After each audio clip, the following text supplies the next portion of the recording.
नमस्कार मित्रों। आज मैं आपके लिए लेकर आई हूँ आलोक कुमार द्वारा लिखी गई एक कहानी, एक रात की दुल्हन, मेरी यानी प्रीति की आवाज़ में। तो शुरू करते हैं कहानी, एक रात की दुल्हन। साफिया, सुनो, मेरा टिफ़िन अंदर ही छूट गया। बाहर निकलते हुए आमिर चिल्लाया। ऑफिस जाने की हड़बड़ी में आमिर अपना टिफ़िन घर के अंदर ही भूल गया था। साफिया लगभग दौड़ती हुई गेट के बाहर निकली और टिफ़िन हाथ में थामते हुए चिल्ला पड़ी, अभी कितना काम बचा है घर में, कुछ पता है आपको? आप तो एक भी काम ठीक से नहीं कर पाते। सॉरी बेगम, गुस्सा थूकिए, मैं ऑफिस के लिए लेट हो रहा हूँ। टिफ़िन हाथ में लेते हुए वह अपनी बाइक की ओर चल पड़ा। 4 साल पहले ही आमिर और साफिया की शादी हुई थी। अभी तक कोई संतान नहीं हुई। हालांकि आमिर ने इस बारे में कभी सोचा नहीं था, लेकिन साफिया के मन में एक खटका सा रहता था। एक आधा बार आमिर की अम्मी ने घुमा फिराकर बात पूछी भी थी, लेकिन साफिया टाल जाती थी। फरीदाबाद की एक प्राइवेट फैक्ट्री में आमिर सुपरवाइजर था। मूलतः वह सहारनपुर उत्तर प्रदेश का रहने वाला था। जिंदगी साधारण तरीके से गुजर रही थी। बस एक चाह थी कि थोड़े पैसे कमा लूं, फिर गांव में एक पक्का मकान बनाऊंगा। विधवा अम्मी घर में अकेली रहती थी। आमिर ने उनसे कहा भी था कि आप भी हमारे साथ फरीदाबाद चलो, सब साथ मिलकर रहेंगे, लेकिन उसकी अम्मी नहीं मानी। कहने लगी, बेटा, इसी डीह पर तुम्हारे पिता की यादें हैं। तुम जब छोटे थे तभी वह गुजर गए थे। तब से इसी डीह पर मेहनत मशक्क़त करके मैंने तुमको पाला है। मैं यहीं रहूँगी। और फिर ज़माना भी तो ठीक नहीं है। ज़रा सा घर छोड़ो तो ज़मीन हथियाने वालों की कमी नहीं है। ऐसे लोग तो इसी फिरात में रहते हैं कि कब मौका मिले और बिना आमदनी की डीह पर धीरे धीरे कब्जा जमाएं। आमिर अम्मी की बात टाल न सका, लेकिन महीने में एक बार उनसे ज़रूर मिलाता था। एक दिन उसने ऑफिस में ही किसी से सुना कि सऊदी अरब में किसी फैक्ट्री में सुपरवाइज़र की ज़रूरत है। एक आदमी है, वह 8 लाख रुपये लेकर नौकरी, पासपोर्ट, वीज़ा सब कुछ का जुगाड़ कर देता है। अपनी नौकरी से ऐसे भी संतुष्ट नहीं था वो। ना तो पैसा बहुत था और ना ही मालिक का व्यवहार उसे अच्छा लगता था। ऐसे में उसे सऊदी जाने की बात किसी सपने से कम न लगी। बस पैसे का इंतज़ाम उसने करना था। घर आकर उसने अपनी पत्नी को ये बातें बताई। पत्नी खुश तो हुई, लेकिन पैसे कहाँ से आएंगे, ये सोचकर थोड़ी उदास हो गई। दोनों मियाँ बीबी के पास कुल मिलाकर 3 लाख रुपयों का बंदोबस्त हो पाया। अगर उसे सऊदी जाना है तो 1 हफ्ते के भीतर पैसों का जुगाड़ करना पड़ेगा। साफिया और आमिर दोनों ने अपने अपने घर फ़ोन मिलाया। साफिया के घर से भी कुल 3 लाख रुपए का इंतज़ाम हुआ और आमिर की अम्मी ने गांव के ही एक व्यक्ति से ब्याज पर 2 लाख रुपए उधार लिए। इस तरह घर, ससुराल, अम्मी व पत्नी के सहयोग से उसने पैसे जमा कराए। खुदा का शुक्र था कि वह आदमी ईमानदार निकला और 1 महीने के भीतर ही आमिर सऊदी को रवाना हुआ। जाते वक्त सबकी आंखें नम थी। पता नहीं विदेश जा रहा है, अब कब वापस लौटे। तरह तरह की कहानियां भी उन लोगों ने सुनी थी सऊदी के बारे में, कि कैसे वहां पासपोर्ट वीज़ा छीन कर जबरन काम करवाते हैं। आमिर भी थोड़ा घबराया हुआ था, लेकिन फिर सब कुछ अल्लाह की मर्जी पर छोड़कर वह सऊदी पहुंचा। इधर साफिया भी फरीदाबाद से वापस अपने मायके आई। मायका और ससुराल आस पास ही था। कुल 5 किलोमीटर का फासला था। कुछ दिनों तक मायके में रहने के बाद वह फिर अपने ससुराल आ गई, लेकिन आमिर के बिना उसे सब कुछ सूना सूना सा लगता। सोचती, अभी तो गए हैं वो, साल भर से पहले तो नहीं ही लौटेंगे। साल भर का समय उसे किसी युग सा लगता था। इधर सास भी गाहें बहाएं ताने देती, कहती कि शादी के 4 साल हो गए हैं, लेकिन पोते का मुंह देखने को तरस गई। साफिया इन बातों को अनसुना करने की कोशिश करती, लेकिन बात उसके मन में कहीं कांटे सी फंस जाती। पड़ोस की कोई बुढ़िया आंगन में आई नहीं कि उसकी सास का रोना शुरू हो जाता। कितने अरमान से आमिर की शादी की थी कि इस डीह पर भी पोते पोतियों की किलकारियां गूंजेंगी, लेकिन 4 साल गुजर गए, एक बच्चे का मुंह देखने को तरस गई। अल्लाह जाने इसको बच्चा होगा भी या नहीं। मैं तो आमिर को कहती हूँ कि दूसरी शादी कर लो, लेकिन पता नहीं वह मेरी बात हंसकर टाल देता है। दूसरी महिलाएं उसकी बात सुनती, थोड़ी सहानुभूति जताती और फिर जाते जाते ढांढस बंधाती कि अल्लाह के घर देर है पर अंधेर नहीं। तुम चिंता मत करो बहन, अल्लाह ने चाहा तो ढेर सारे पोता पोतियाँ तुम्हारे घर में आएंगे। उस दिन तो हद ही हो गई जब एक दिन साफिया के अब्बा जान बेटी से मिलने आए। औपचारिक बातचीत के बाद जब साफिया अपने अब्बू के लिए चाय लेकर पहुंची तो देखती है कि सास रोए जा रही है। मेरे तो करम ही फूट गए। जिस आशा को धरकर मैंने अपने आमिर का निकाह आपकी बेटी से किया था, सब धरे के धरे रह गए। अब तो आमिर भी सऊदी चला गया।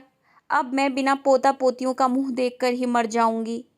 साफिया के लिए ये कोई पहला मौका नहीं था जब उसने अपनी सास को बच्चे के लिए किसी और के पास रोते देखा था, लेकिन जब अपने अब्बू के सामने ही अपनी शिकायत सुनी तो आग बबूला हो गई। बोली, अम्मी अल्लाह से डरिए। आपको कैसे पता कि बच्चा मेरे कारण नहीं हो रहा है? और अगर बाद में आमिर में ही कोई कमी निकली तो आप फिर क्या कहेंगी? खुदा न करे कल को अगर आपकी शबनम के साथ यही हुआ तो आप फिर किसे दोष देंगी? पूरी तरह से फट पड़ी साफिया, बोलते बोलते रुआंसी हो गई। सास भी शायद अंदर ही अंदर भरी पड़ी थी। बोली, देखो देखो इसके तेवर तो देखो। एक तो अब तक मुझे पोता पोतियों के लिए तरसाया, अब श्राप भी दे रही है कि मैं नानी नहीं बन पाऊंगी। तेरे मुंह में कीड़े पड़े, खबरदार जो शबनम के बारे में कुछ बोला तो। देखो अम्मी जान जब अपनी औलाद पर आता है तो कैसे दिल जलता है, और आप मेरे अब्बू को बैठाकर मेरे गुणगान कर रही हैं। अब्बू जान मुझे नहीं रहना यहाँ।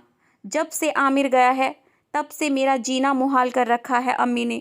मैं बस लिहाज करती रही और चुपचाप सहती रही, लेकिन अब मुझसे बर्दाश्त नहीं होगा। लिहाज वह तो मैं देख ही रही हूँ। सास तमक कर बोली, मुझे अपने घर जाने की धमकी मत सुनाओ। बुढ़ापे में भी अल्लाह की रहमत से किसी पर बोझ नहीं बनी हूँ। साफिया के अब्बू जान सोचते थे कि बीच में विराम आए तो मैं कुछ बोलूँ और स्थिति संभालूँ, लेकिन एक खत्म नहीं होता था कि दूसरा शुरू हो जाता था। अंत में देखा कि अब तो पानी सर से ऊपर आ रहा है। डपटकर साफिया से बोले, बस बहुत हो गया। यही संस्कार तूने सीखे हैं? जब दो बड़े आपस में बात कर रहे थे तो तुम्हें बीच में टपकने की क्या जरूरत थी? वह साफिया को सचमुच डांट रहे थे या माहौल को शांत करने के लिए उसे बस एक झिड़की दी थी, ये तो वह ही जाने। लेकिन इसका असर उल्टा ही हुआ। साफिया पैर पटकती हुई वहाँ से चली गई, लेकिन उसकी सास बोल पड़ी, अगर अच्छे संस्कार होते तो कोई अपने शौहर की अम्मी से ऐसे बात नहीं करती।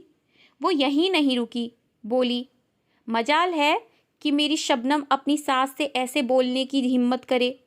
हमने अपने बच्चों को ऐसे संस्कार नहीं दिए हैं। साफिया के अब्बू समझदार इंसान थे। बोले, जाने दीजिए, जैसी भी है अब आपके घर की ही बहू है, मैं उसको समझाऊंगा। अम्मी ने इस बात को कोई उत्तर नहीं दिया। साफिया के अब्बू की हिम्मत थोड़ी और बढ़ी तो झट से बोल पड़े कि अगर आप बुरा न माने तो कुछ दिनों के लिए साफिया को अपने साथ ले जाऊं। उसका भी मन बहल जाएगा और ये तनाव भी समय के साथ खत्म हो जाएगा। अभी अगर मैं ऐसी स्थिति में छोड़कर चला जाऊंगा तो फिर कोई संभालने वाला भी नहीं रहेगा। अभी आप दोनों गर्म हैं, ऐसे में दोनों को बिना किसी तीसरे के एक साथ छोड़ना भी ठीक नहीं है। बल्कि मैं तो कहता हूँ कि आप भी हमारे साथ चलिए और लोगों से मिलेंगी तो आपका मन भी बहल जाएगा। अम्मी चुपचाप सुनती रही। अब साफिया के पापा इसे रजामंदी समझें या इनकार, वह कुछ फैसला नहीं कर पाए। फिर धीरे से बोले, सब कुछ आपकी मर्जी से होगा। अगर आप नहीं चाहती हैं तो साफिया यहीं रहेगी। इस बार उसकी सास धीरे से बोल पड़ी, आपकी बेटी है, भला मैं रोकने वाली कौन होती हूँ, पर मैं यहीं रहूँगी। साफिया के पापा ने इसे रजामंदी ही समझी और कुछ ये सोचकर कि कुछ दिन अलग अलग रहेंगी तो मन में कड़वाहट अपने आप ही कम हो जाएगी, साफिया को ले जाने का निर्णय लिया। अंदर आकर साफिया से बोले, चलो अपना कपड़ा वगैरह ले लो, अपने घर चलेंगे। साफिया भी इस माहौल से ऊब चुकी थी, लेकिन उसके माथे पर कुछ देर के लिए सिलवटें उभरी, मानो पूछ रही हो कि अम्मी जान मान गई। उसके अब्बू जान बस मुस्कुरा भर दिए और बोले, हाँ सब मान गए, अब चलो कुछ दिनों के लिए। साफिया के जाने के बाद उसकी सास निडाल होकर बिस्तर पर गिर गई। शाम में जब फ़ोन की घंटी से नींद खुली तो देखा कि बेटी शबनम का फ़ोन है। साफ़िया के साथ हुए प्रसंग के बाद शबनम पहली अपनी थी जिससे वह बात कर रही थी। एक एक कर सारी बातें उसने शबनम को बताई। आदमी जब किसी को किसी घटना का विवरण सुनाता है तो अपने हिस्से की चीज़ सुनाते समय उसको अपने तर्कों से जस्टिफाई भी करते जाता है। जितनी बार उस घटना का विवरण प्रस्तुत होता है अपनी भूमिका उतनी ही रिफाइनिंग होती जाती है और जो पक्ष वहाँ मौजूद नहीं होता है धीरे धीरे सारा दोष उसी का नज़र आने लगता है। यही बात इस घटना के साथ भी हुई। उधर साफ़िया के मायके में जब उस घटना का विवेचन बार बार हुआ तो दोषी उसकी सास ही थी और उसके ससुराल में इस घटना की मुख्य खलनायिका वह स्वयं थी। रात में जब आमिर का फ़ोन आया तो उसकी अम्मी अब तक 3 बार इस घटना का विवरण अपनी बेटी व बहन से कर चुकी थी। चौथी मर्तबा जब आमिर के साथ उसने घटना का विवरण शुरू किया कुल जमा ये निकल कर आया कि मैं साफ़िया के अब्बा से बोल रही थी कि अब तो बस एक ही इच्छा है कि जल्दी से पोता पोतियों का मुंह देख लूं। पता नहीं कब अल्लाह का बुलावा आ जाए। लेकिन ना जाने उसने क्या सुना कि ले देकर मुझ पर भड़क गई। उसको बच्चा नहीं होने का अपना दर्द है, परंतु उसने अपना सारा गुब्बार मुझ पर निकाल दिया। जब मैंने पलटकर जवाब दिया तो पैर पटक कर बोली कि मुझे यहाँ नहीं रहना है और अपने अब्बा के साथ अपने घर चली गई। आमिर ने सुना तो उसके तन बदन में आग लग गई। बस इतना ही बोल पाया कि माँ फ़ोन रखो, मैं उससे बात करता हूँ। लेकिन माँ फ़ोन रखने के बजाय सुबकने लगी। मेरा तो एक ही बेटा है, अगर उससे भी नहीं बनी तो मैं कहाँ जाऊँगी। आगे की बात उसकी हिचकियों में बदल गई। आमिर उसे शांत कराता रहा, लेकिन शिकायतकर्ता को हमेशा इस बात की आशंका रहती है कि पता नहीं उसकी शिकायत ठीक तरीके से सुनी गई है या नहीं। आमिर जितनी बार अम्मी के मुंह से उसकी व्यथा सुनता, साफ़िया पर उसका गुस्सा उतना ही बढ़ता जाता। जब उसकी माँ ने फ़ोन रखा तो गुस्से के तरीके में उसने तुरंत साफ़िया को फ़ोन लगाया। उसे इस बात पर ज़्यादा क्रोध आ रहा था कि साफ़िया अम्मी से झगड़कर अपने घर चली गई। उसे ऐसा लगा मानो साफ़िया उसको चैलेंज करके गई हो कि अगर ठीक से नहीं रहे तो मैं अपने घर चली जाऊंगी। इधर साफ़िया के घर में शाम ढलते ढलते अनेक बार ये प्रसंग दोहराया जा चुका था और उसकी सास बहुत बड़ी खलनायिका बन चुकी थी। वह खुद ये बात आमिर को बताना चाहती थी, लेकिन ये सोचकर मन मसोच कर रह गई कि पता नहीं अभी फैक्ट्री में होंगे, परेशान हो जाएंगे। रात को उनका फ़ोन आएगा तब उनसे बात करेंगे।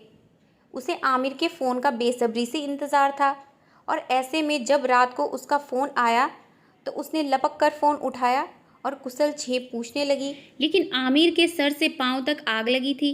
साफ़िया के सवालों को अनसुना कर उसने सीधे यही पूछा कि तुम माँ को अकेला छोड़कर अपने घर क्यों चली गई। साफ़िया विस्तार से अपनी बात बताना चाहती थी, लेकिन आमिर कुछ सुनने को तैयार नहीं था। उसने बस एक ही रट लगा रखी थी कि कल सुबह होते ही मेरी माँ के पास पहुँचो, उसके बाद ही कोई बात होगी। थोड़ी देर साफ़िया उसे वस्तु स्थिति बताने की चेष्टा करती रही। आखिर उसके घर में अब तक हुए वार्तालाप से सारी गलती उसकी सास की ही थी और यहाँ आमिर उसकी कोई दलील सुनने को तैयार नहीं है। उसका मन झुंझला उठा। आप किसी व्यक्ति के पास किसी और की शिकायत लेकर जाएं और वह व्यक्ति आपको ही दंडित करने लगे तो बहुत पीड़ा होती है। साफ़िया के साथ यही हो रहा था। उसे और कुछ नहीं, बस आमिर से सहानुभूति चाहिए थी, लेकिन आमिर तो बहुत ही अजीब तरीके से बिहेव कर रहा था। अंत में उसने ये कहकर फ़ोन रख दिया कि मैं अभी नहीं जाऊंगी, आप आएंगे अब तभी आऊंगी। फ़ोन पटकने से आमिर का गुस्सा और भड़क उठा।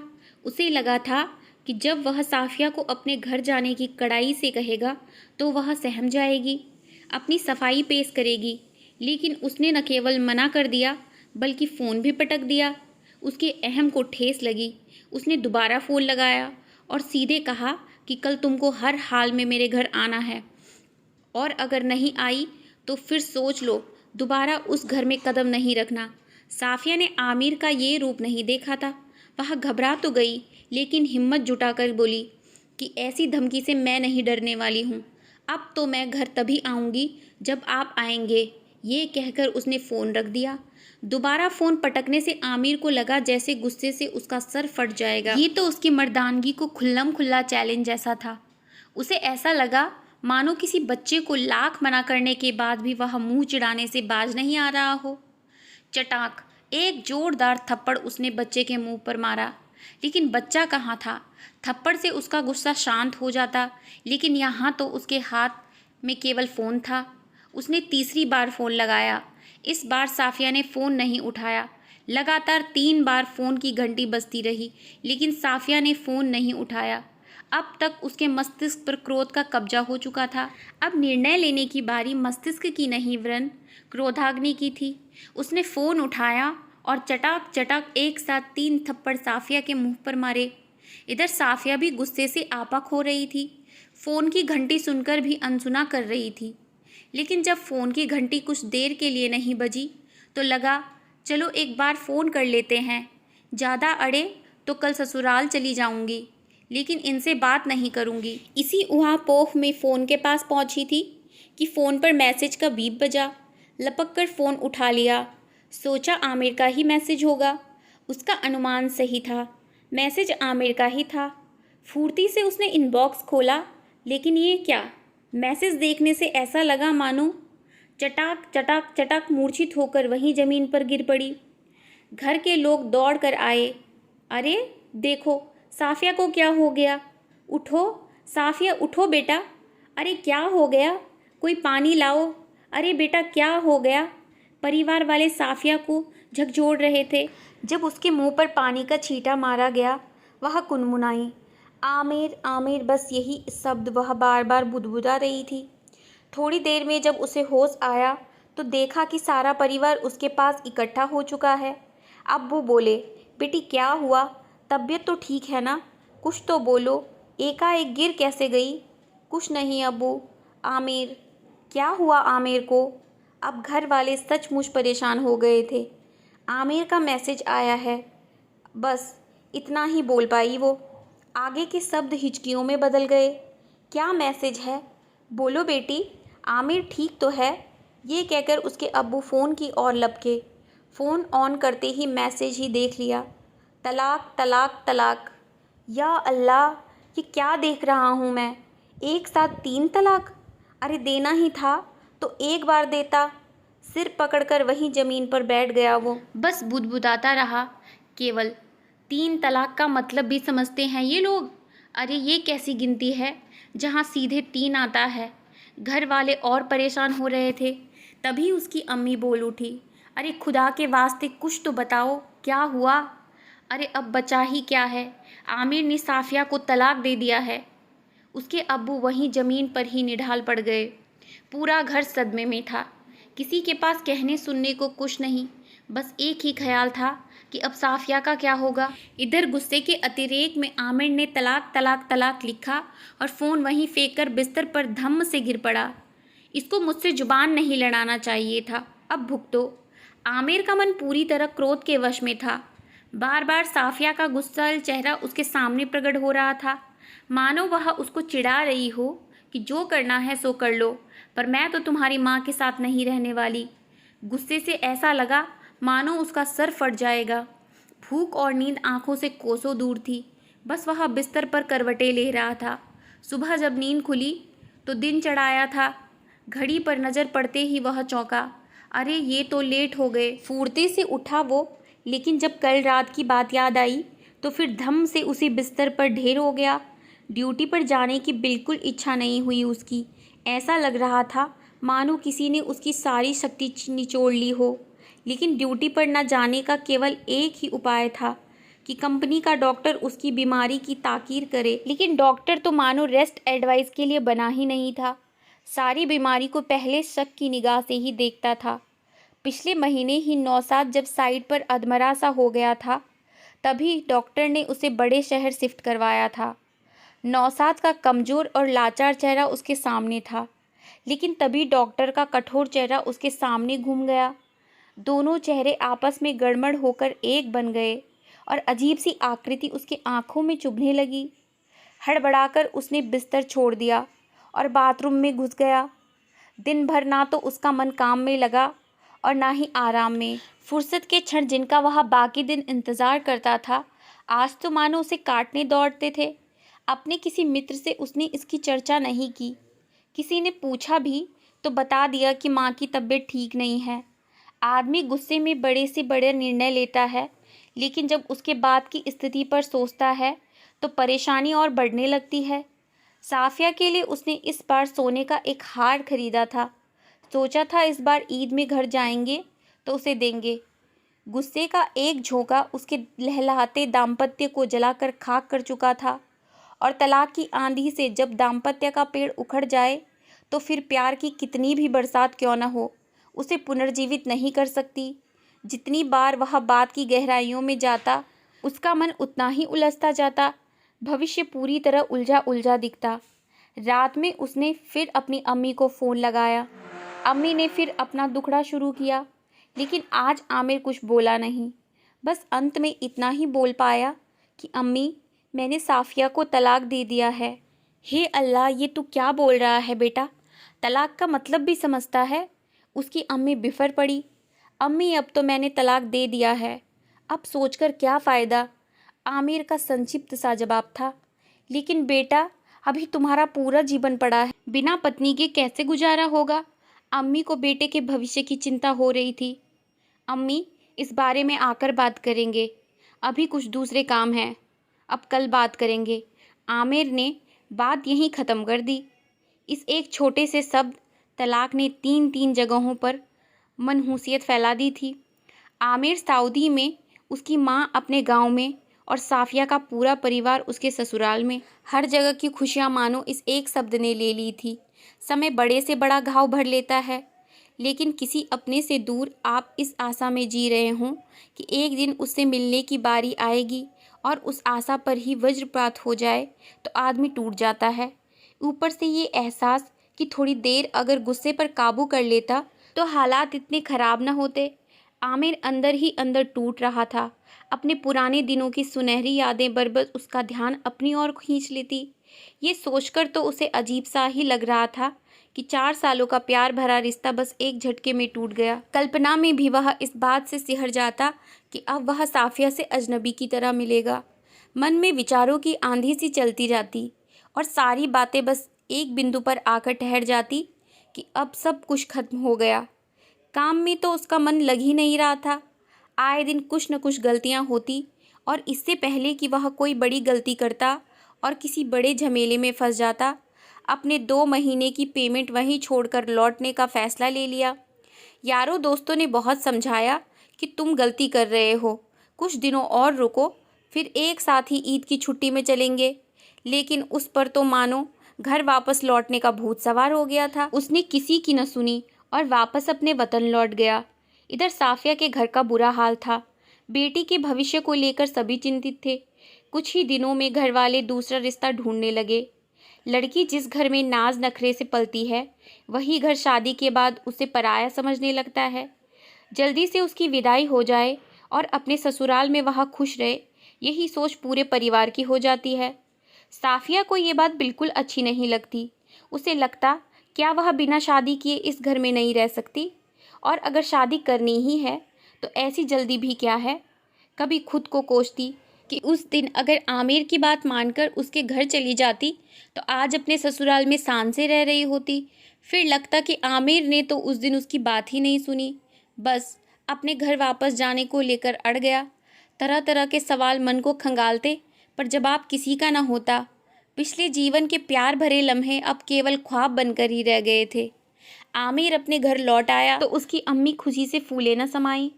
मन उदास था, लेकिन बेटे के आने की खुशी में वह सब कुछ भूल गई। बोली, बेटा चिंता न करो, अल्लाह सब ठीक कर देंगे। उससे भी अच्छी बहू मैं तुम्हारे लिए ढूंढ लाऊंगी। अल्लाह ने चाहा तो सब कुछ ठीक होगा। उसकी मर्जी से ही ये सब हुआ है। इसीलिए पुरानी बातें भूल जाओ और अल्लाह पर भरोसा रखो, वह तुम्हारे लिए कुछ अच्छा ही सोचे होंगे। अम्मी बोलती जा रही थी, लेकिन आमिर तो मानो जैसे सुन ही नहीं रहा था। बस अंत में केवल इतना ही बोला, अम्मी मैं सब ठीक कर दूंगा, मैं आज ही साफिया से मिलने जाऊंगा। लेकिन बेटा, अब उससे मिलकर क्या करोगे? सिवाय दुख के अब तुमको क्या मिलेगा? बीते हुए दुख को बार बार याद करके तुम केवल और केवल दुख बढ़ाओगे। जब तुम समय को पलट नहीं सकते तो बेहतर है कि पिछले गम को भूलकर समय के साथ चलो। अम्मी का अंदाज दार्शनिक हो चला था। नहीं अम्मी, मैं साफिया से माफ़ी मांग लूँगा, अपनी गलती का प्रायश्चित कर उसे फिर से अपने घर लाऊंगा। आमिर अपनी ही रो में बोलता चला गया। लेकिन बेटा, ये संभव नहीं है। नहीं अम्मी, मैं अब भी उसके घर जाऊंगा और उसे मनाकर दोबारा इस घर में लाऊंगा। अपनी अम्मी की बात काट कर वह बोल उठा। अम्मी कुछ और बोलती इससे पहले ही वह साफिया के घर निकल गया। साफिया ने जब सुना आमिर आया है तो पल भर को उसे विश्वास ही नहीं हुआ। एक पल में सारा गुस्सा व दुख मानो गायब हो गया। दौड़कर कमरे से बाहर आई और आंगन पार कर बैठक की तरफ भागी। रास्ते में अब्बू दिखे। वह ठिठक कर वहीं आंगन में खड़ी हो गई। अब्बू ने उसकी तरफ देखा, मानो पूछ रहे हों, अब उसके लिए ऐसा उतावलापन क्यों? अब वह तुम्हारा कौन है? और अगले ही पल अपनी बीवी के मुखातिब हो बोले, पागल हो गया है आमिर। कह रहा है कि साफिया से माफ़ी मांगने आया है और इसे लेकर ही वापस जाएगा। साफिया की अम्मी गुस्से से आग बबूला हो उठी। तलाक लेते वक्त क्या उसकी अकल घास चरने गई थी? गुड्डे गुडियों का खेल समझ रखा है उसने निकाह और तलाक को। कह दो यहाँ से चला जाए। साफिया को पता नहीं क्यों अपनी अम्मी का ये व्यवहार अच्छा नहीं लगा। इन 2 महीने में घर में अम्मी अब्बू उसकी चिंता से ज़्यादा उसके निकाह के लिए चिंतित थे। बस एक बार निकाह हो जाए, फिर अपने शौहर के साथ चली जाएगी। आज एक शौहर अगर अपने किए पर शर्मिंदा है तो उसको दुत्कारने से क्या फ़ायदा? आमिर के साथ तो 4 साल रही है वो, उसका अच्छा बुरा रूप देख चुकी है। नए आदमी का क्या ठिकाना? अगर वह इससे भी खराब निकला तो? क्यों साफिया, तुम्हारा क्या विचार है? अब्बू की आवाज़ ने साफिया की सोच पर विराम लगाया। क्या बोलती वो? चुपचाप नज़रें नीची कर खड़ी रही। वह बस एक बार आमिर से मिलना चाहती थी, पूछना चाहती थी कि क्यों किया तुमने ऐसा? तुम्हें एक बार भी मेरी चिंता नहीं हुई? अब्बू दोबारा बोले, एक बार आमिर से मिल लो, फिर हम उसे मना कर देंगे। इतनी जिद लेकर बैठा है, तुम एक बार उससे मिल लो। जी, बस इतना ही बोली साफिया और बैठक से पहले औरतों के लिए टंगे पर्दे की ओर तक पहुंच गई। पर्दे की ओर से उसने देखा कि आमिर काफ़ी दुबला हो गया है। पर्दे की ओर से ही बोली, कैसे हैं आप? 4 महीने से इस आवाज़ को तरस गया था आमिर। जब कोई चीज़ आपकी पहुंच से दूर हो तो आपको उसको पाने की लालसा तीव्र से तीव्र होती जाती है। ठीक हूँ मैं, आप कैसी हैं? जवाब के साथ ही उसने भी उसका कुशल झेप पूछ लिया। अब ठीक होने को बचा ही क्या है? साफिया के स्वर में उदासी थी। मुझे माफ़ कर दो साफू, मुझसे बहुत बड़ी गलती हो गई। तुम इस गलती की जो सज़ा देना चाहो दे दो, लेकिन वापस लौट आओ। पिछले 2 महीने में दोज़ख की आग में जल रहा हूँ। गुस्से की एक चिंगारी ने तुम्हें मुझसे दूर कर दिया। मैं तौबा करना चाहता हूँ, मुझे माफ़ कर दो। फफक पड़ा आमिर। साफिया का गुस्सा पता नहीं कहाँ काफूर हो गया। उल्टे उसे आमिर पर दया आने लगी। बोली, आप रोइए मत, आप जैसा चाहेंगे वैसा ही होगा। आमिर को इस बात की बिल्कुल आशा नहीं थी, परंतु उसे क्या मालूम था कि शादी के बाद बेटी मायके में बोझ की तरह हो जाती है। उसका पुराना अधिकार न जाने कब और कैसे उससे छिन जाता है, इसका आभास तक नहीं होता। साफिया पिछले 2 महीने से इन बातों को भली भांति समझ चुकी थी। सिसकते हुए आमिर बोल पड़ा, बस साफू, अब मैं दुनिया से लड़ जाऊंगा। तुमने हाँ कर दिया तो मैं सबको मना लूँगा। साफिया से भी आमिर का दुख देखा नहीं गया। वह वापस अपने घर लौट आई और सीधे अपने कमरे में बिस्तर पर निढाल होकर पड़ गई। अब्बू को जब पता चला कि दोनों एक दूसरे के साथ रहने को राजी हैं, तो उसे समझ में नहीं आया कि इस बात पे खुश हो या दुखी। उसकी अम्मी ने जब सुना तो विफर पड़ी। उसे पता भी है कि वह क्या बोल रहा है, ये इतना आसान थोड़े ही है। लेकिन हम अपनी बेटी को घर में बिठाकर भी तो नहीं रख सकते, कहीं न कहीं तो शादी करनी ही पड़ेगी। अब्बू संशय स्वर में बोले। शादी की चिंता तो पिछले 2 महीने से अम्मी को सोने नहीं दे रही थी। हार कर बोली, तुम जो उचित समझो वो करो, मुझे तो बस अपनी बेटी की खुशी चाहिए। आमिर के साथ साफिया चली जाए, इससे एक साथ पूरे परिवार की चिंता का निवारण हो जाता है। वरना नया लड़का ढूंढो, निकाह पढ़वाओ, और उसकी भी क्या गारंटी कि वह अच्छा ही निकले। अंदर ही अंदर दोनों तैयार हो गए।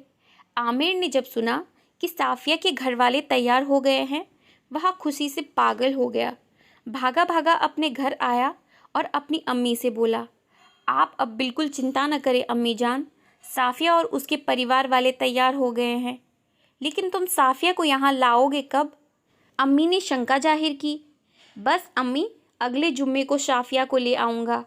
ये इतना आसान नहीं है बेटा। 3 तलाक देने के बाद तुम ऐसे ही उसे अपने पास नहीं ला सकते हो। अब वह तुम्हारी बीबी नहीं रही। कोई बात नहीं अम्मी, हम फिर से निकाह कर लेंगे। आमिर पूरे जोश में था। ये निकाह और तलाक मजाक नहीं है बेटा। हमारे शरिया में सारी चीज़ों का नियम है। ऐसी मनमर्जी निकाह व तलाक नहीं कर सकते। फिर आमिर ने शंका जाहिर की। अम्मी, अब अगर दोबारा उसे निकाह करना है तो साफिया को एक बार किसी और से निकाह कर फिर तलाक लेना पड़ेगा, और उससे तलाक के बाद ही वह तुमसे निकाह कर सकती है। और अगर हमने ऐसा नहीं किया तो? आमिर थोड़ा झुंझला गया था। अम्मी, ऐसा नहीं बोलते बेटा, तुम अल्लाह की नाराज़गी क्यों मोल लेना चाहते हो? आमिर, अम्मी, हमारा निकाह 2 इंसानों के बीच का समझौता है, इसमें अल्लाह का क्या काम? और फिर समझौता तोड़ने या जोड़ने को दोनों पार्टी राजी हों तो मज़हब का इसमें क्या लेना देना? हमारा इस्लाम नया मज़हब है, इसमें 2 इंसान आपस में समझौता करके रिश्ता बनाते हैं। यहाँ कोई 7 जन्मों का रिश्ता नहीं है। जब कॉन्ट्रैक्ट में अल्लाह हमें पूरी आज़ादी देते हैं तो फिर तलाक और दोबारा निकाह में अल्लाह क्यों कर दखल देंगे? अम्मी, नहीं बेटा, जो अपने शरिया के हिसाब से जायज़ है वही तुम करोगे। उसकी अम्मी ऐसे भी साफिया से दोबारा निकाह के पक्ष में नहीं थी। एक तो कुछ दिनों पहले का झगड़ा और दूसरा उसे अब तक कोई बच्चा नहीं होने की कसक। वह तो सोचती थी कि चलो इसी बहाने उससे पिंड छूटा, लेकिन बेटे की जिद के आगे मजबूर थी, इसीलिए सरिया के इस नियम को लेकर अड़ गई। आमिर किसी भी हाल में साफिया को खोने के मूड में नहीं था। ससुराल से लौटकर आया था तो उसे लगा था कि सारी समस्या का हल हो ही गया है, लेकिन अब जब अम्मी का ये फरमान सुना तो वह फिर सोच में पड़ गया। लेकिन वह अब कुछ भी करके साफिया को हासिल करना चाहता था। बोला, अम्मी, अगर साफिया ऐसे ही घर में आती है तो यही सही, पर अब वह ज़रूर आएगी। अगले ही दिन वह पास की मस्जिद के मौलवी जी से मिले।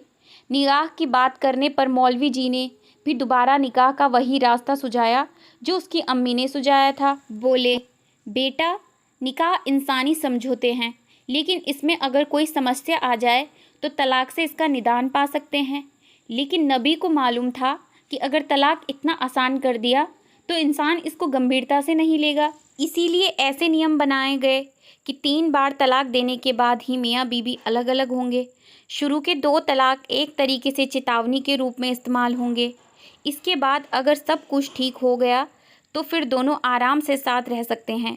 लेकिन अगर तीसरी बार भी तलाक देने की नौबत आए तो फिर ये मान लिया जाता है कि अब वह दोनों साथ नहीं रह सकते हैं। लेकिन आजकल तो मानो पहले और दूसरे तलाक की कोई चर्चा ही नहीं होती है, सीधे 3 तलाक की बात होती है। अब अगर किसी ने सोच समझकर 3 बार तलाक दिया है तो फिर ऐसी क्या परिस्थिति बदल जाएगी कि वह साथ रह सकते हैं? फिर निकाह होगा, फिर कलह होगी, फिर तलाक होगा। और अगर किसी ने 3 अलग अलग समय में दिए जाने वाले तलाक को एक ही झटके में दे दिया है, फिर तो उसे इस गुनाह की सज़ा मिलनी ही चाहिए। उसने सरिया के दिए इस सुविधा का बेजा इस्तेमाल किया है। इसीलिए हमारे सरिया में सोच समझकर ये व्यवस्था बनाई गई है कि 3 तलाक के बाद फिर से दोबारा निकाह न हो पाए। जब आप शिद्दत से किसी चीज़ को चाहते हैं तो उस राह में आने वाली हर एक बाधा उस चीज़ की भूख और बढ़ा देती है। आमिर अब हर हाल में साफिया को अपनी बीवी बनाना चाहता था। उसने कहा, अब जो भी हो मौलवी साहब, जो कुछ भी करना पड़े मैं करूँगा, बस साफिया मेरी होकर रहे। ठीक है, फिर एक लड़का ढूंढो जिससे साफिया का निकाह हो सके और फिर तलाक देने के लिए भी राज़ी हो। उसके तलाक देने पर आप दोबारा निकाह कर लेना। बस उस तलाक के बाद 3 महीने हिद्दत के गुजारने पड़ेंगे। मौलवी साहब ने किसी विशेषज्ञ की भांति पूरी प्रक्रिया समझा दी। लेकिन ऐसा लड़का अब मैं कहाँ से लाऊं? आमिर मन ही मन बुदबुदाया। कुछ कहा मियाँ? मौलवी साहब उसकी आंखों में झांक कर बोले, नहीं मौलवी साहब, मैं सोच रहा था कि ऐसा लड़का अब मैं कहाँ से लाऊं। आमिर ने धीरे से अपनी बात कही। वो तो है बेटा, लेकिन लड़का तो आपको खोजना ही पड़ेगा, वह भी ऐसा कि पहले निकाह करे और फिर एक दिन बाद तलाक भी दे। मौलवी साहब की आवाज़ में चीर परिचित गंभीरता थी, जैसे कि वह उसके लिए एक प्रक्रिया भर हो। लेकिन मैं तो एक दिन भी इंतज़ार नहीं करूँगा, निकाह के तुरंत बाद उसे तलाक देने बोलूँगा। आमिर मानो एक पल भी इंतज़ार करने के मूड में नहीं था। नहीं बेटा, आप ऐसा नहीं कर सकते। कम से कम एक दिन उसे उसकी बीवी बनकर रहना होगा। जब तक वह मुकम्मल तौर पर बीवी न बन जाए तब तक वह तलाक नहीं दे सकता, और अगर दे भी दिया तो वह निकाह जायज़ नहीं माना जाएगा। बेटा, फिर तो ये अल्लाह को धोखा देने जैसी बात हो गई। उनसे कुछ छुपा नहीं है बेटा, उनका आदेश है कि निकाह होना है तो पूरी तरह होना है। मौलवी साहब ने मानो एक ही बार में आमिर को सब कुछ समझा दिया। अब तो आमिर और परेशान हो गया। किसे ढूंढे, किसे ये चीज़ बताए, कौन तैयार होगा, ऐसे ढेर सारे सवाल आमिर को परेशान करने लगे। मौलवी साहब तजुर्बेदार थे, पहले भी वे ऐसी परिस्थिति से रूबरू हो चुके थे। गंभीर मुद्रा में बोले, बेटा, मैं तुम्हारी चिंता समझता हूँ। अगर कोई पहले से शादीशुदा है तो वह अपनी बीवी के कारण ये निकाह नहीं करेगा, और अगर कुंवारा है तो इस डर से नहीं करेगा कि कहीं भविष्य में इससे उसके अपने निकाह में बाधा ना हो। इसीलिए ये काम गुप्त तरीके से करना पड़ेगा। मौलवी साहब ने तो आमिर की उलझन और बढ़ा दी। बड़े ही मायूस स्वर में बोला, फिर तो ऐसे किसी लड़के को ढूंढना मुश्किल ही है। सो तो है बेटा, आखिर अल्लाह चाहता है कि इंसान को उसके किए की सज़ा मिले, इसीलिए तो ऐसे नियम बनाया है। मौलवी साहब ने भी उसकी हाँ में हाँ मिलाया। तो फिर मैं क्या करूं मौलवी साहब? आमिर हताश हो रहा था। मौलवी साहब को लगा कि अब लोहा पूरी तरह गर्म हो चुका है। बड़े ही सीधे स्वर में बोले कि बेटा, एक उपाय है, लेकिन उसके लिए तुम्हें पैसे खर्च करने होंगे। कोई बात नहीं मौलवी साहब, पैसे की कोई चिंता नहीं है, आप बस उस उपाय को बताएं। आमिर अधीर हो उठा। मौलवी साहब का स्वर अभी भी बिल्कुल शांत था। बोले, बेटा, 1 लाख रुपए लगेंगे। 1 लाख? ये तो बहुत है मौलवी साहब। आमिर दबी जुबान में बोला, ठीक है बेटा, कोई बात नहीं, फिर आप खुद देख लो। मौलवी साहब ने अपना पल्ला झाड़ लिया। नहीं नहीं मौलवी साहब, आप सारा इंतज़ाम कीजिए, मैं पैसे देने को तैयार हूँ। आमिर ये मौका हाथ से नहीं जाने देना चाहता था। ठीक है बेटा, फिर एक दिन तय करके लड़की ले आओ। एक दिन उसका निकाह होगा और अगले दिन तलाक, फिर इद्दत के 3 महीने, उसके बाद तुम उससे निकाह कर लेना। मौलवी साहब ने एक ही सांस में पूरी बात बता दी। लेकिन लड़का पहले मिले तो फिर साफिया को लाऊंगा। आमिर आश्वस्त हो लेना चाहता था। बेटा, लड़का इतनी जल्दी कहाँ मिलेगा, और ऐसी चीज़ों के लफड़े में कोई नहीं पड़ना चाहता। अब तुम ही बताओ, तुमको ऐसा मौका मिलता तो क्या तुम अपनी बेगम के डर से ये करते? मौलवी साहब ने फिर गेंद उसी के पाले में डाल दी। आमिर, सही बात मौलवी जी, लेकिन आपको ऐसा लड़का कैसे मिलेगा? मौलवी, कोई नहीं मिलेगा बेटा, अब ये काम मुझे ही करना पड़ेगा। आखिर किसी न किसी को तो ये जहर पीना ही पड़ेगा। आमिर का मुंह आश्चर्य से खुला का खुला रह गया। मुंह से बस इतना निकला, मौलवी जी आप?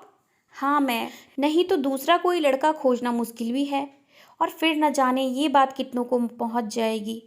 यहाँ तो आज निकाह और कल तलाक, फिर उसी दिन तुम उसे ले जाना और 3 महीने के बाद तुम दोनों का निकाह पढ़ा दूंगा। मौलवी साहब ने समझने वाले अंदाज में जवाब दिया। आमिर को ये बात जच गई। लगा ये सही है, ये बात भी केवल 2 व्यक्तियों के बीच रहेगी, वरना अगर वह लड़का ढूंढने निकला तो पता नहीं कितनों को ये बात बतानी पड़ेगी, और देरी होगी सो अलग। वह झटपट तैयार हो गया। अगले ही दिन आमिर साफिया को लाने उसके घर जा पहुंचा। साफिया के घर वालों ने जब सुना कि वह साफिया को लाने आया है तो उन्हें बड़ा आश्चर्य हुआ कि इतनी जल्दी ये कैसे साफिया को ले जा सकता है। लेकिन जब आमिर ने बताया कि मौलवी जी सारी बातें हो गई हैं और वह शरीयत के हिसाब से सारी प्रक्रिया पूरी कर देंगे, तो थोड़ा मन मसोस कर ही सही, लेकिन साफिया को उसके साथ भेजने को राजी हो गए। उन्हें ये सब अच्छा तो बिल्कुल नहीं लग रहा था, लेकिन ये सोचकर शांत हो गए कि आखिर बच्ची की शादी किसी न किसी से तो करनी पड़ेगी। फिर आमिर तो देखा भाला लड़का है, पता नहीं दूसरा लड़का कैसा होगा। उसी दिन शाम तक आमिर साफिया को लेकर अपने घर लौट गया। रात को जब साफिया काम खत्म कर अपने कमरे में सोने के लिए जाने लगी तो आमिर की अम्मी ने उसे रोका। बोली, बेटी आज तुम बरामदे में ही सो जाओ। साफिया को ये थोड़ा अटपटा सा लगा। साफिया, क्यों अम्मी, कोई काम है आपको? अम्मी, नहीं बेटी, लेकिन अभी तुम आमिर के पास नहीं सो सकती। साफिया, क्यों अम्मी? अम्मी, बेटी तुम्हें आमिर ने कुछ नहीं बताया? साफिया के चेहरे पर उलझन भरे भाव थे। उसने ना की मुद्रा में सर हिलाया। फिर अम्मी ने उसे सारी बातें समझाई। उसे बताया कि अब तुम आमिर की बीवी नहीं हो और अब सीधे सीधे उससे निकाह भी नहीं कर सकती हो। इसके लिए तुम्हें एक और निकाह कर उसे तलाक लेना होगा। उसके बाद ही तुम दोबारा आमिर से शादी कर पाओगी। साफिया का सारा उत्साह काफुर हो चुका था। हजारों सवाल उसके मन को बींध रहे थे, लेकिन उसका जवाब देने वाला आमिर अपने कमरे में सो रहा था। उसने उसे जगाना उचित नहीं समझा। उसके मन में सैकड़ों सवाल थे। क्या मेरे अम्मी अब्बू ये बात पता है? क्या उसके लिए वह सब तैयार होंगे? आमिर खुद मेरा निकाह दूसरे से कराएगा? क्या यही एक रास्ता है? बहुत देर तक वह सवालों से स्वयं जूझती रही, किंतु कोई उत्तर न मिला। तो उसने अम्मी से पूछा, अम्मी, क्या इसके अलावा कोई उपाय नहीं है? अम्मी, नहीं बेटी, अगर तुम आमिर के साथ ज़िंदगी गुजारना चाहती हो तो बस यही एक रास्ता है, या फिर तुम किसी और से निकाह कर उसके साथ रह सकती हो। साफिया, लेकिन अम्मी, तलाक हम दोनों का आपसी मामला है और जब हमें वापस साथ रहने में कोई कस नहीं है तो फिर धर्म का इसमें क्या लेना देना? अम्मी, बेटी, आमिर ने भी यही कहा था। मेरी बात तो उसने ठीक से नहीं सुनी, लेकिन जब मौलवी जी ने समझाया तो फिर मान गया। और इस बुढ़ापे में मैं तो ऐसा कुछ नहीं करना चाहती कि क़यामत के दिन अल्लाह ताला को मुंह न दिखा सकूं। तुम लोग खुद समझदार हो, जो कुछ अच्छा लगे वह करो, लेकिन मेरे रहते इस घर में ऐसा कुछ मैं नहीं होने दूंगी जो अल्लाह के हुक्म से अलग हो। साफिया को लग गया कि अब और कोई उपाय नहीं है। फिर हार कर बोली, अम्मी, लेकिन मेरा क्या? मैं किसी गैर मर्द से निकाह करके उसकी बीवी बन जाऊं, और वह भी एक रात के लिए? ये सही है क्या? अम्मी, बेटी, ये सब सोच की बातें हैं। जब एक बार तुम्हारा तलाक हो गया हो तो तुम्हें किसी दूसरे मर्द से निकाह करना ही होगा। यहाँ भी तो तुम वही कर रही हो। फ़र्ज़ करो वहाँ भी किसी कारण से तुम्हारा तलाक हो गया तो तुम किसी तीसरे मर्द से निकाह करोगी। फिर तुम्हारे जीवन में 3 मर्द आएंगे। यहाँ तो बस एक ही मर्द आ रहा है तुम्हारे जीवन में, वह भी नाम के वास्ते। इसके बाद तुम आराम से आमिर के साथ रह सकती हो। साफिया का दिमाग और उलझ गया। उसे भी लगा कि अगर मैं अभी मना कर देती हूँ तो बात तो वही होगी जो अम्मी ने कही है। मेरा निकाह किसी और लड़के से होगा, फिर वह किस स्वभाव का होगा ये भी पता नहीं। आमिर जब से सऊदी से लौटा है उसके आंखों में सच्चाई देखी है। वह अब दोबारा आमिर को खोना नहीं चाहती। आमिर उससे सच्चा प्यार करता है, नहीं तो दूसरी शादी कर लेता। सऊदी में कमाता है, उसे भला लड़की की क्या कमी होगी? फिर भी वह उसे मनाने आया। अब मैं जहर का घूंट पी लूँगी, लेकिन आमिर को वापस पाकर ही रहूँगी। रात में ये बातें सोचते सोचते कब उसकी आंख लग गई पता ही नहीं चला। अगली सुबह आमिर साफिया और अम्मी के साथ सीधे मस्जिद पहुँच गया। कल शाम में ही उसने मौलवी जी से सारी बातें कर ली थी। पहली बार साफिया ने मौलवी जी को देखा और मौलवी जी ने साफिया को। मौलवी जी 55 साल की उम्र में भी काफ़ी फुर्तीले दिखते थे। छोटा कद, सांवला रंग, सिर पर टोपी, लंबी खिचड़ी दाढ़ी, सफाचट मूछें, लंबा कुर्ता और छोटा पजामा पहने टिपिकल मौलवी ही लग रहे थे। साफिया ने एक निगाह उनको देखा, फिर नज़र दूसरी ओर मुड़ा ली। मौलवी जी ने भी तिरछी नज़र से साफिया को देखा, लेकिन चेहरा बुरके से ढका होने के कारण कुछ ज़्यादा अनुमान नहीं लगा सके। वह आमिर से बात करने में व्यस्त था। निकाह से पहले वह बोल पड़े, पैसे निकाह से पहले ही देने होंगे। हाँ हाँ मौलवी साहब, पैसे मैं लेकर आया हूँ, आप निकाह की रस्म आगे बढ़ाएं। पैसे मिलते ही मौलवी जी ने फटाफट निकाह की रस्म पूरी की।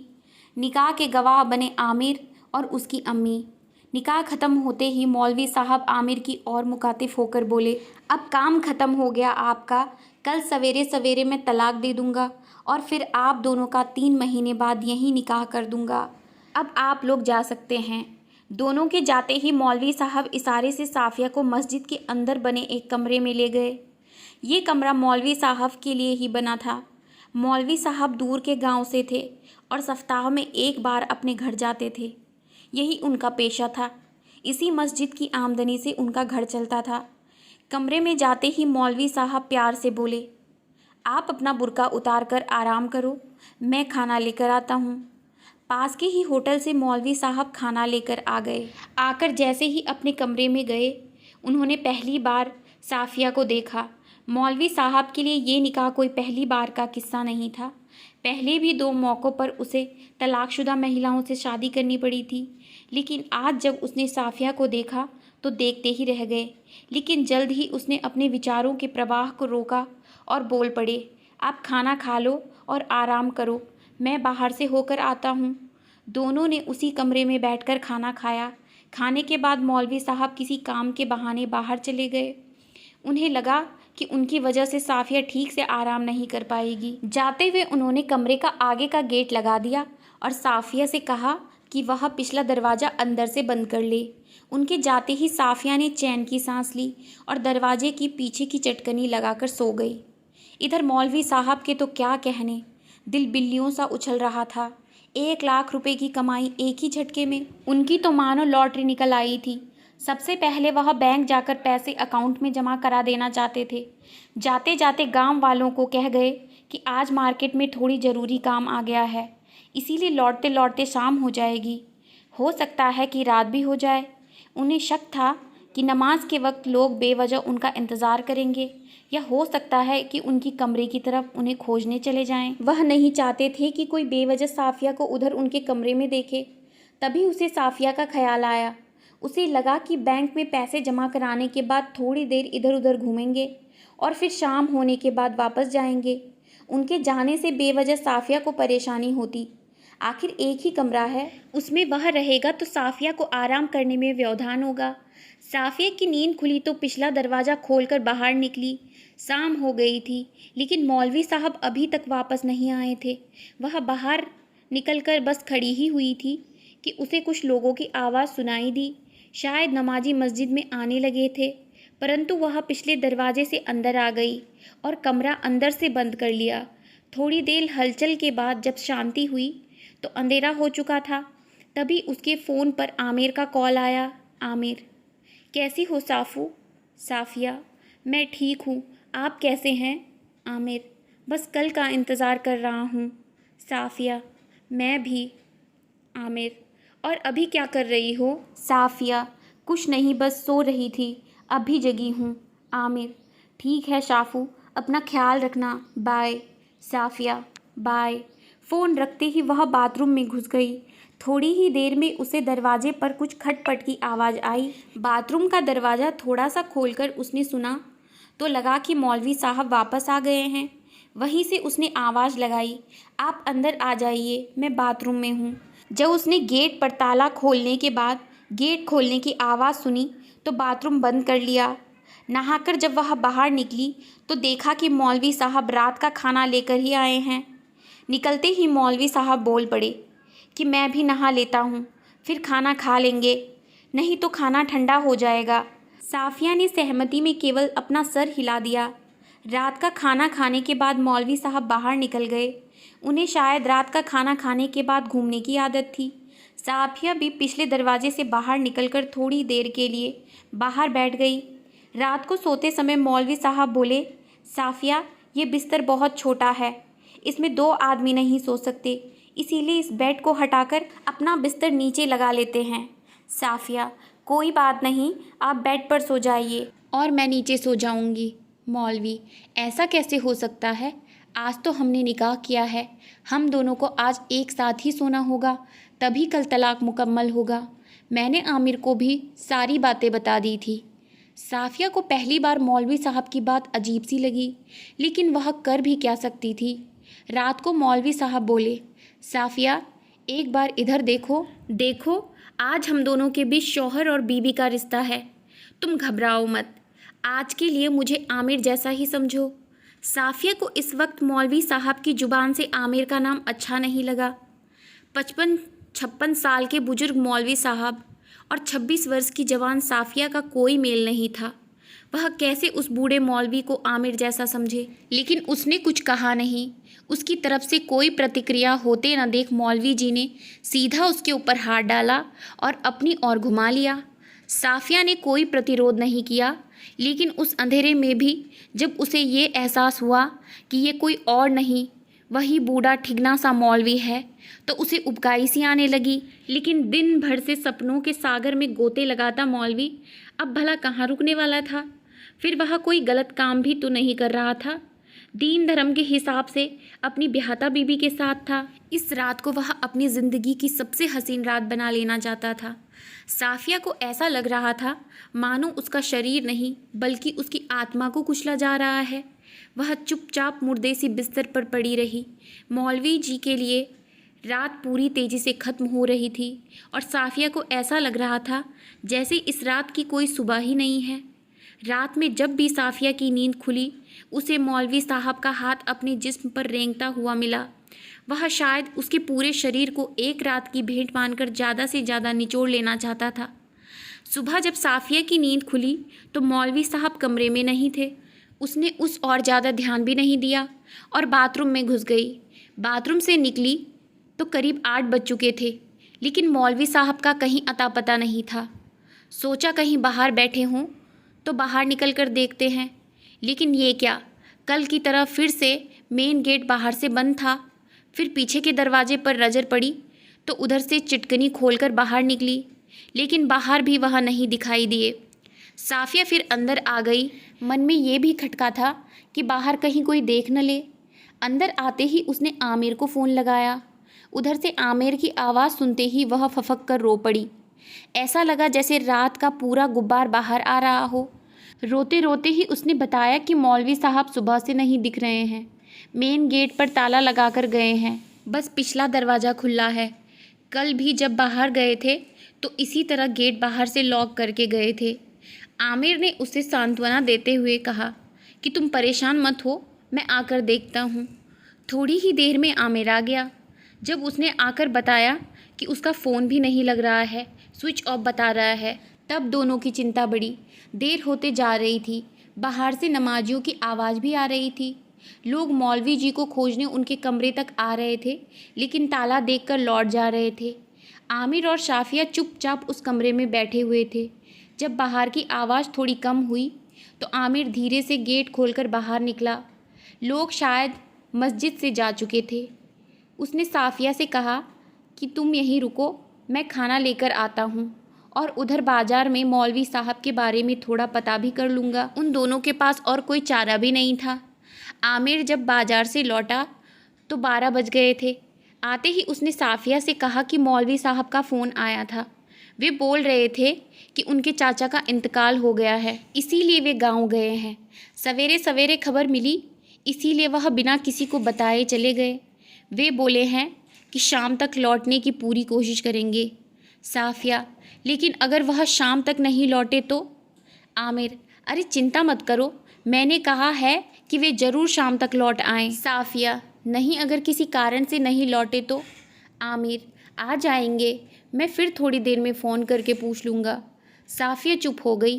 वह आमिर को और परेशान नहीं करना चाहती थी, लेकिन पता नहीं क्यों उसे लग रहा था कि मौलवी साहब शाम तक नहीं वापस आएंगे।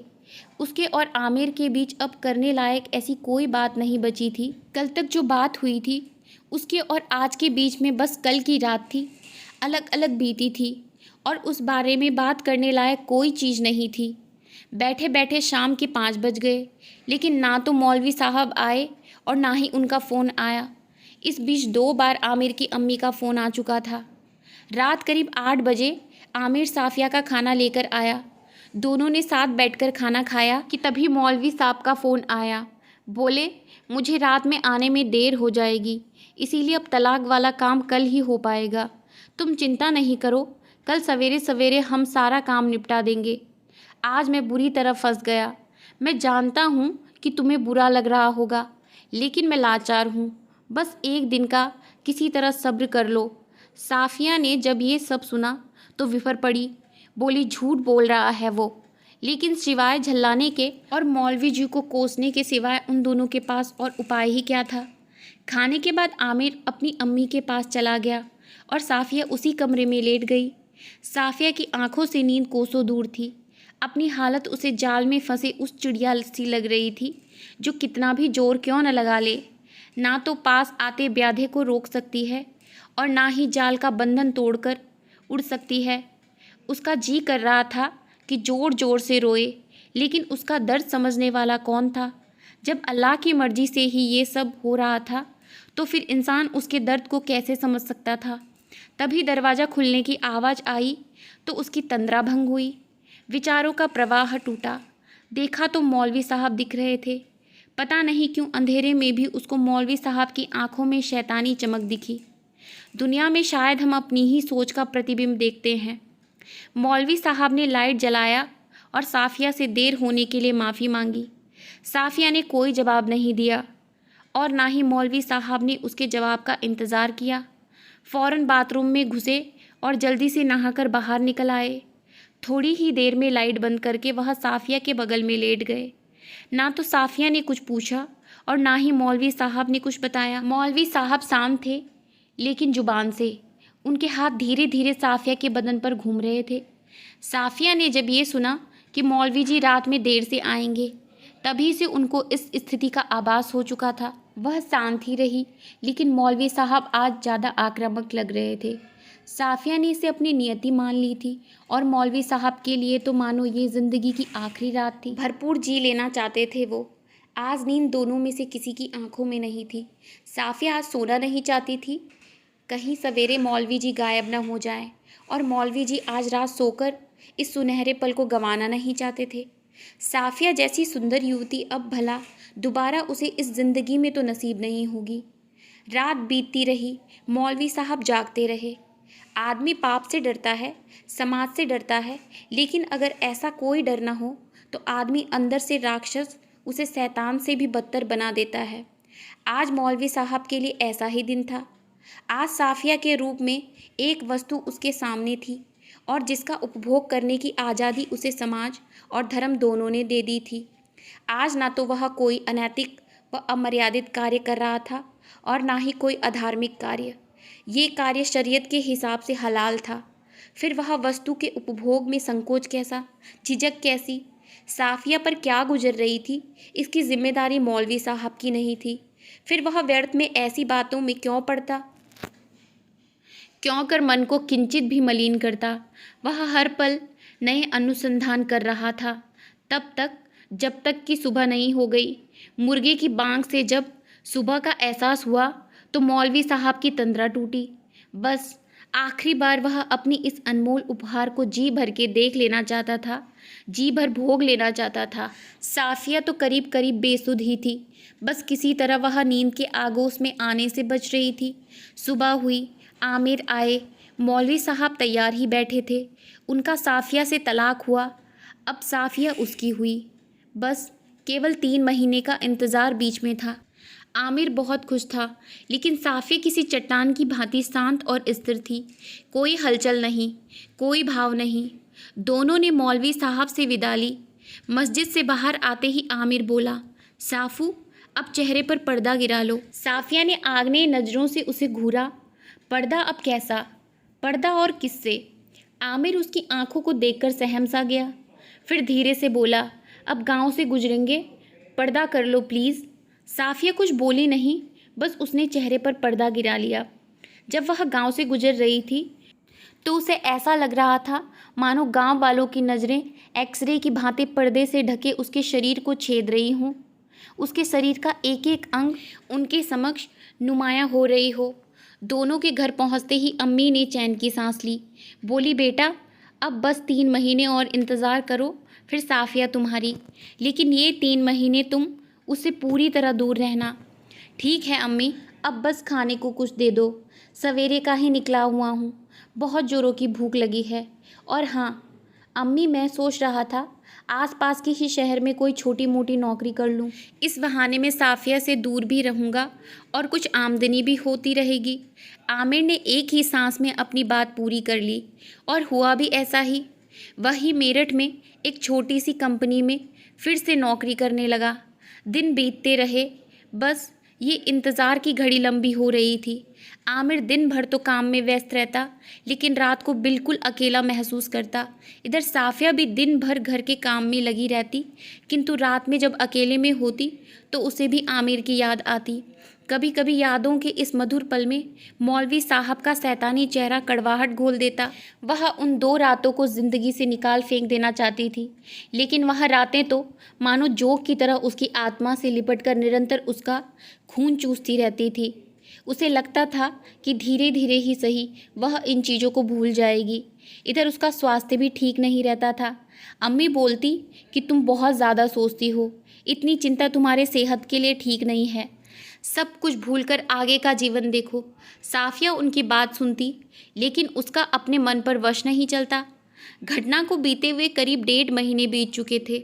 एक तरफ साफिया को लगता कि चलो आधा समय बीता, लेकिन बाकी आधा उसे पहाड़ सा दिखता था। उसकी तबीयत दिन ब दिन खराब हो रही थी, खाने की कुछ इच्छा नहीं होती, शरीर दिनों दिन कमज़ोर हो रहा था। एक दिन ऊब कर अम्मी बोली कि अब मुझे डॉक्टर से दिखाना ही पड़ेगा। मैं सोच रही थी कि इद्दत के समय कहीं बाहर न जाने दूं, लेकिन अब बिना डॉक्टर को दिखाए काम नहीं चलेगा। मुझे पता है दिन भर घर में बैठे बैठे तुम ऊल जुलूल सोचती रहती हो। एक बार डॉक्टर साहब समझाएंगे, दवाइयाँ देंगे, फिर तुम ठीक हो जाओगी। इस बहाने बाहर निकलो तो मन भी बहल जाएगा। और फिर एक दिन डॉक्टर के पास पहुँचे। पूरा चेकअप करने के बाद डॉक्टर साहिबा ने कुछ टेस्ट लिखे और दोपहर में आने को कहा। दोपहर में जब दोनों पहुँचे तो डॉक्टर साहिबा बोली कि चिंता की कोई बात नहीं है, सारे टेस्ट अच्छे आए हैं, बस आप लोगों के लिए खुशखबरी है कि ये आपकी बहू माँ बनने वाली है। या अल्लाह, अम्मी के मुंह से बस इतना ही निकला। साफिया तो वहीं कुर्सी पर शिथिल पड़ गई। दोनों की जुबान जैसे सर्द होकर जम गई। डॉक्टर साहिबा मुस्कुराई, बोली क्यों, आप लोगों को अच्छा नहीं लगा? साफिया तो बिल्कुल निढाल पड़ रही, लेकिन अम्मी धीरे से बोल पड़ी, नहीं नहीं मैडम, बहुत अच्छा लगा। डॉक्टर ने ढेर सारी हिदायतें दी, कुछ दवाइयाँ लिखी, लेकिन दोनों सास बहू अब शायद कुछ करने की स्थिति में नहीं थी। वहाँ से निकलकर दोनों सीधे घर आ गई। दोनों अपने अपने बिस्तर पर धम्म से गिर पड़ी। या खुदा, आपको मैंने पोता मांगा था, लेकिन इस तरह नहीं। जिस बच्चे में हमारे वंश का खून ही नहीं, उसे मैं भला अपना पोता कैसे मानूं? साफिया ने एक दिन कहा था कि आपको कैसे पता है कि कमी मेरे अंदर है, हो सकता है आमिर में ही कमी हो। अम्मी जितना सोचती जाती उतना ही उलझते जाती। इधर साफिया का हाल तो और बुरा था। उसकी तो मानो सोचने की शक्ति ही खत्म हो गई थी। लगता था जैसे दिमाग की नसें जम चुकी हैं। दिमाग में कभी आमिर आता, कभी बच्चा और कभी मौलवी। आगे का भविष्य बिल्कुल बियावान जंगल की भांति उलझा उलझा दिखता। जब आमिर सुनेगा तब क्या होगा? क्या वह मुझे अब भी स्वीकार करेगा? क्या वह बच्चे को स्वीकार करेगा? क्या अम्मी बच्चे को अपना पोता मानेगी? आमिर के पुरुषार्थ को चोट तो नहीं लगेगी? सवाल सैकड़ों थे और जवाब किसी का नहीं। दिमाग सुन्न हुआ जाता था। कभी लगता था आमिर अच्छा लड़का है, वह दोनों को स्वीकार कर लेगा, लेकिन क्या यह सही होगा? उसे हमेशा ये लगता रहेगा कि आमिर ने उसे और उसके बच्चे को अपनाकर उस पर एहसान किया है। कभी सोचती कि अगर आमिर ने मना कर दिया तो फिर वह क्या करेगी? वह गर्भपात की सोचती, लेकिन संस्कार इसकी इजाज़त नहीं देते। ये तो ऐसे ही हराम है, कोई इसके लिए तैयार नहीं होगा। फिर तो 2 ही रास्ते बचते हैं। एक ये कि आमिर उसे बच्चे सहित स्वीकार कर ले, लेकिन इसमें पूरी ज़िंदगी उसे ऐसे आमिर के साथ जीना पड़ेगा जिसने एक साथ विष के 2-2 घूंट पिए हों। पहला दूसरे का बच्चा और दूसरा पुरुष तत्व वाले अहम पर आघात। आमिर के अस्वीकार करने वाली बात तो उसे हिलाकर रख देती, और दोनों ही स्थिति में आने वाली संतान उस काली रात को पूरी ज़िंदगी भूलने नहीं देगी। उसे पूरा जीवन ही अंधकारमय दिखने लगा। अनुमान से आने वाला डर और अपनी ही सोच से पैदा होने वाली हताशा हमेशा दुखदायी होती है। साफिया अकेली थी और उसकी सोच उसकी पकड़ से दूर हो चुकी थी। निराशा, दुख व जिल्लत से भरी हुई ज़िंदगी भविष्य में उसका व उसके बच्चे का इंतज़ार कर रही थी। और फिर जब उसकी अपनी सोच उस अंधकारमय भविष्य की धूप काली रात में गुम हो गई, तो एक ही रास्ता नज़र आया, खुद को ख़त्म करने का। उसके दिमाग ने एक बार और जोर लगाया, लेकिन वह उस निराशा भरे बादल की ओर से निकलने में नाकामयाब रही। वह चुपचाप उठी और उस राह पर चल पड़ी जहाँ से उसका लौटना नामुमकिन था। शाम में जब अम्मी ने काफ़ी देर तक साफ़िया की आवाज़ नहीं सुनी तो उसका दरवाज़ा खटखटाया। बहुत देर तक जब कोई उत्तर नहीं मिला तो उसका मन आशंकित हो गया। आसपास के लोगों को बुलाकर दरवाज़ा तोड़ा गया। अंदर का नज़ारा विभत्स था। साफ़िया का शरीर पंखे से झूल रहा था। अम्मी वहीं बेहोश होकर गिर पड़ी। पड़ोसियों ने संभाला और बाहर खाट पर लिटा दिया। देर रात आमिर भी घर पहुंचा। कहाँ तो वह 3 महीने खत्म होने का बेसब्री से इंतज़ार कर रहा था और कहाँ ये खबर। उसकी तो मानो दुनिया ही लुट गई। आंगन में साफ़िया का शरीर पड़ा था। अम्मी बैठी सुबक रही थी। कौन किसको ढांढस बंधाता। पड़ोसी अपने अपने घर चले गए। अब अगले दिन साफ़िया की अंतिम क्रिया की जानी थी। अम्मी ने रो रो कर पूरा घटनाक्रम आमिर को बताया। आमिर को जब बच्चे का पता चला तो पल भर को वह हक्का बक्का हो गया। ऐसा कुछ तो उसने सपने में भी नहीं सोचा था। लगता है अल्लाह ने सारा कुसंयोग उसके लिए ही बचा कर रखा है। उसे लगा कि इस सारी फसाद की जड़ वह स्वयं है। वही है साफ़िया का हत्यारा। उसी की ज़िद और नासमझी ने साफ़िया की जान ले ली है। और अब जब साफ़िया चली गई तो फिर इस आत्मग्लानि के साथ वह नहीं जी सकता। साफ़िया की मौत का गुनहगार को जीने का कोई अधिकार नहीं। वह उसी कमरे में घुसा और उसी पंखे से खुद लटक गया। अम्मी को रात भर तो कुछ आभास नहीं हुआ, लेकिन जब सवेरे उठकर कमरे में गई तो आमिर को देखा। आमिर का शरीर बेजान हो चुका था। वह चिल्लाती हुई बाहर निकली। आसपास के लोग आवाज़ सुनकर बाहर निकले। देखा कि आमिर की अम्मी चिल्लाती हुई घर से बाहर दौड़ रही है। लोग आए, लेकिन अम्मी तो मानो कुछ सुन न देखने पाने की स्थिति में थी। लोग उसके पीछे भागे। आखिर पूछे तो कि क्या हो गया, लेकिन वह कहाँ रुकने वाली थी। वह आगे आगे और पड़ोसी पीछे पीछे, और फिर एक छपाक की आवाज़ के साथ वह कुएं में कूद गई। लोगों ने जब तक उनको निकालने की तैयारी की तब तक वह इस दुनिया से बहुत दूर जा चुकी थी। एक ही घर से एक ही दिन 3-3 जनाजे निकले। तीनों एक ही दिन काल के गाल में समा गए। लेकिन इन तीनों की मौत का जिम्मेदार कौन था?